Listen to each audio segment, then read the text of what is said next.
اس وقت ملک کا بیشتر حصہ سیلاب کی لپیٹ میں ہے اور لوگ بڑھ چڑھ کر مسلمان مدد کر رہے ہیں اور سیلاب زدگان تک اپنے اپنے اموال کو پہنچانے کی ہر ممکن کوشش کر رہے ہیں۔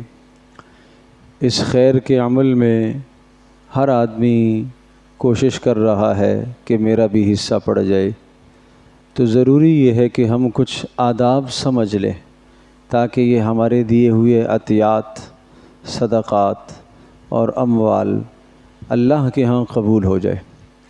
سب سے پہلا ادب یہ ہے کہ جب بھی مال خرچ کیا جائے، ضرورت مندوں پر، مصیبت زدہ لوگوں تک مال پہنچایا جائے، مساکین اور غرباء کو مال دیا جائے، تو پہلا ادب جو قرآن بتاتا ہے وہ یہ ہے، لن تنالوا البر، اس وقت تک تم کامل نیکی نہیں پا سکتے ہو حتیٰ تنفقوا مما تحبون، یہاں تک کہ اپنا محبوب مال تم اللہ کی راہ میں نہ خرچ کرو۔ تو کیا مقصود ہے؟ کمال نیکی حاصل کرنے کے لیے اپنا محبوب اور پسندیدہ مال خرچ کرو۔ ٹھیک ہے، اگر پسندیدہ اور بہت اعلیٰ اور بہت بڑھیا مال نہیں دے سکتے ہو تو نمبر 2، وما تنفقوا من شیء فإن اللہ بہ علیم، تم جیسا بھی مال دو گے اللہ جانتا ہے، اللہ جانتا ہے۔ اگر وہ مال بالکل ردی ہے، جو ناقابل استعمال ہے اور ناقابل استفادہ ہے، اس مال کو اگر تم دیتے ہو تو اللہ جانتا ہے۔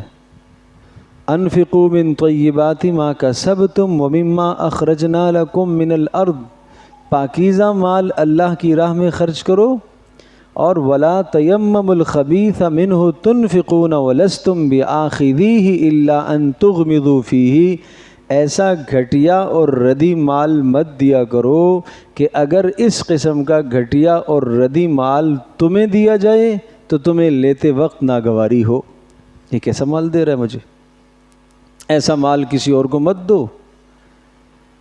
وَاعْلَمُوا أَنَّ اللَّهَ غَنِيٌّ حَمِيدٌ، خوب سمجھ لو کہ اللہ تبارک و تعالی غنی ہے، اس کو تمہارے مال کی ضرورت نہیں ہے، وہ غریب کی حاجت کہیں اور سے بھی پوری کروا سکتا ہے۔ یہ خرچ کرنا تمہارا غریب پر احسان نہیں ہے، یہ اللہ کا احسان ہے کہ اللہ تمہیں توفیق دے رہا ہے خرچ کرنے کی۔ لہذا سمجھو اللہ غنی ہے، اللہ کو ضرورت نہیں ہے، تمہارا مال لگ جائے، تمہاری آخرت اس سے سنور جائے، یہ ہے بڑھیا بات، یہ ہے اجر کی بات۔ تو اس لیے دوسرا ادب یہ ہوا کہ گھٹیا مال نہ دیا جائے۔ تیسری بات یہ عرض کی ہے کہ ضرورت سے زائد جو مال ہے، بسا اوقات ایک مال ایسا ہے کہ جو آدمی اپنے گھر میں استعمال نہیں کر رہا لیکن وہ ضرورت میں آ سکتا ہے، کام آ سکتا ہے، وہ مال بھی لگا دیا جائے۔ جیسا کہ رسول پاک صلی اللہ علیہ وسلم کا مزاج مبارک یہ تھا کہ جب نیا کپڑا زیب تن فرماتے تو پرانا صدقہ کر دیتے تھے، اور فرمایا کرتے تھے یہ ہمارے لیے تو پرانا ہے لیکن کسی دوسرے کے لیے، غریب کے لیے، حاجت مند کے لیے تو نیا ہے۔ لیکن وہ ایسا ناکارہ اور ایسا بالکل بیکار نہ ہو کہ جو قابل استفادہ ہی نہ ہو، استعمال کے قابل ہی نہ ہو۔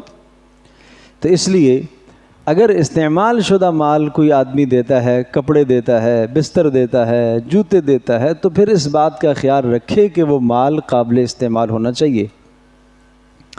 تیسری بات یہ ہے کہ نیت کیا کریں، وَيُطْعِمُونَ الطَّعَامَ عَلَى حُبِّهِ مِسْكِينًا وَيَتِيمًا وَأَسِيرًا، جو کھانے کے لیے راشن کی مد میں دیتے ہیں، جو نقدی دیتے ہیں یا کوئی بھی مال دیتے ہیں، فقراء اور حاجت مندوں کو جو کھلاتے ہیں، ایماندار لوگوں کی، اللہ کے مقرب لوگوں کی، جنتی لوگوں کی نشانی یہ ہے، وہ یوں کہتے ہیں کہ یہ مال جو ہم دے رہے، انما نطعمکم لوجہ اللہ، خالص اللہ کی رضا کے لیے ہم دے رہے، یہ نیت کرو۔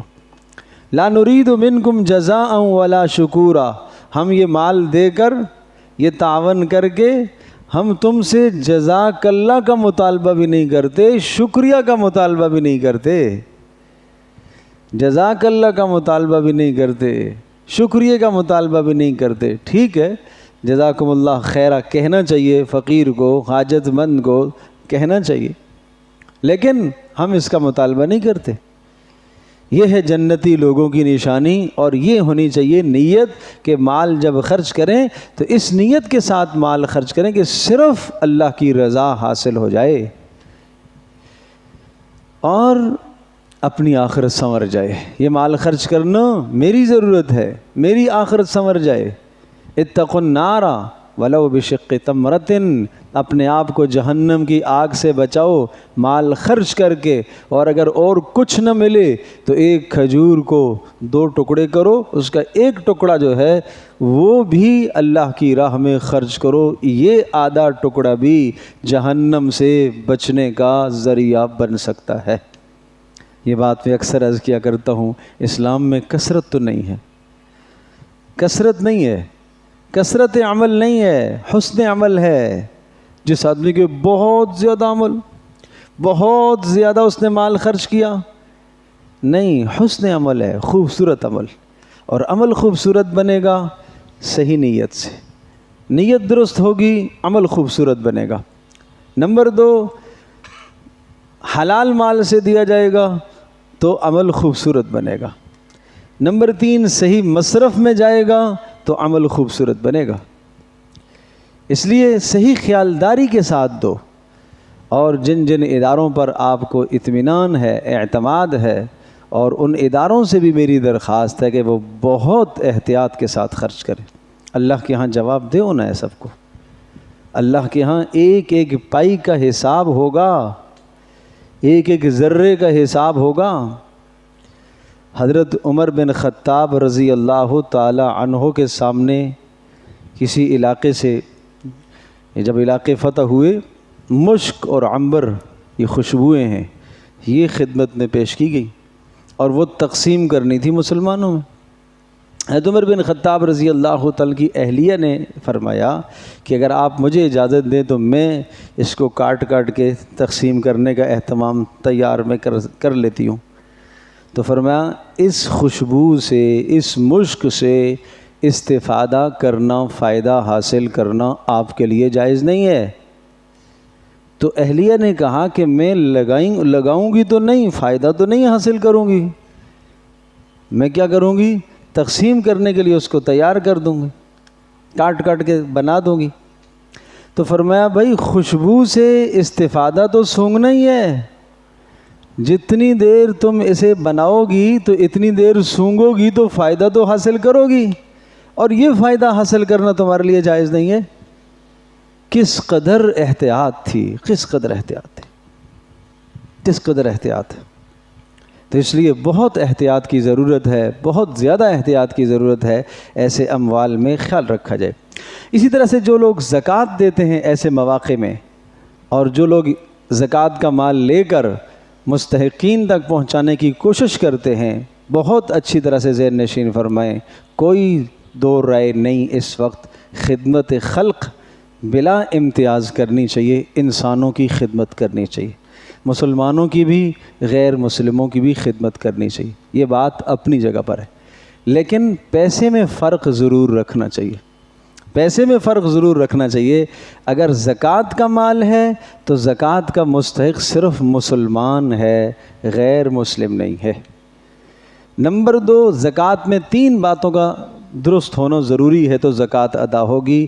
جس کو آپ زکوٰۃ کا مال دے رہے، نمبر 1 وہ مسلمان ہونا چاہیے، غیر مسلم پر نہیں لگے گی۔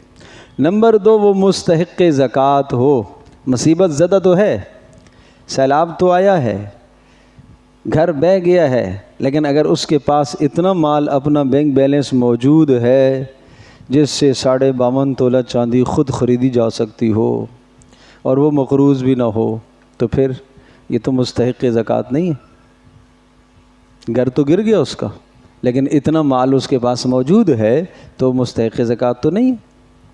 نمبر 3، ضروری ہے کہ زکوٰۃ میں ملکیت بھی تام ہو، جس پر آپ زکوٰۃ کا مال خرچ کر رہے ہیں آپ اسے زکوٰۃ کے مال کا مالک بھی بنا رہے ہیں کہ نہیں بنا رہے، ملکیت بھی تام ہو۔